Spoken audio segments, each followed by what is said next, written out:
தீபம், விளக்கேற்றும் எண்ணெய் மற்றும் அகர்பத்திகள் ஒரு தெய்வீக அனுபவம். இரட்டை இலை விவகாரத்தில் தாமதம் ஏன் என தேர்தல் ஆணையத்திற்கு டெல்லி உயர்நீதிமன்றம் கேள்வியை முன்வைத்திருக்கிறது. என்ன நடக்கிறது இந்த விசாரணையில் என்பது பற்றின விவரங்களோடு இணைந்திருக்கிறார் செய்தியாளர் வெங்கடேசன். வெங்கடேசன், வணக்கம். தொடர்ந்து இந்த விசாரணை தொடர்பான தகவல்களை பகிர்ந்துக்கோங்க. வணக்கம். அதிமுகவுக்கு இரட்டை இலை சின்னம் வழங்கியது கட்சியின் கொடி பெயரை பயன்படுத்துவது தொடர்பாக அக்கட்சியின் மூத்த தலைவராக இருந்து வி புகழேந்தி அளித்த புகார்கள் மீது விரைந்து நடவடிக்கை எடுக்க டெல்லி உயர்நீதிமன்றம் கடந்த 2024 இறுதியில் உத்தரவிட்டது.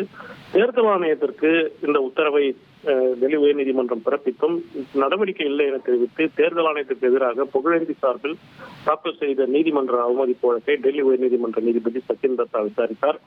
புகழேந்தி சார்பில் வழக்கறிஞர் திருமூர்த்தி ஆஜராகி இந்த விவகாரம் தொடர்பாக 2 ஆண்டுகள் கடந்தும் தேர்தல் ஆணையம் நடவடிக்கை இல்லை என்றும் தமிழ்நாடு சட்டப்பேரவை தேர்தல் விரைவில் அறிவிக்கப்பட உள்ளது என்றும் வாதிட்டார். அப்போது நீதிபதி புகார் மீது கடந்த செப்டம்பர் 14ஆம் தேதி பிறகு அழைத்து விசாரணை நடத்தினார்களா, இன்னும் எவ்வளவு காலமாகும், எப்போது விசாரித்து இதற்கு தீர்வு காணப்படும் என பரமரை கேள்விகளை தேர்தல் ஆணையத்திற்கு நீதிபதி எழுப்பினார்.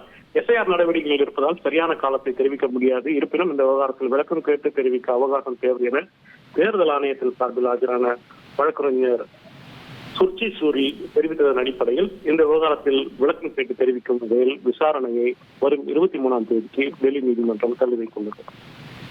உங்களுடைய தகவல்களுக்கு நன்றி வெங்கடேசன். தீபம், விளக்கேற்றும் எண்ணெய் மற்றும் அகர்பத்திகள் ஒரு தெய்வீக அனுபவம்.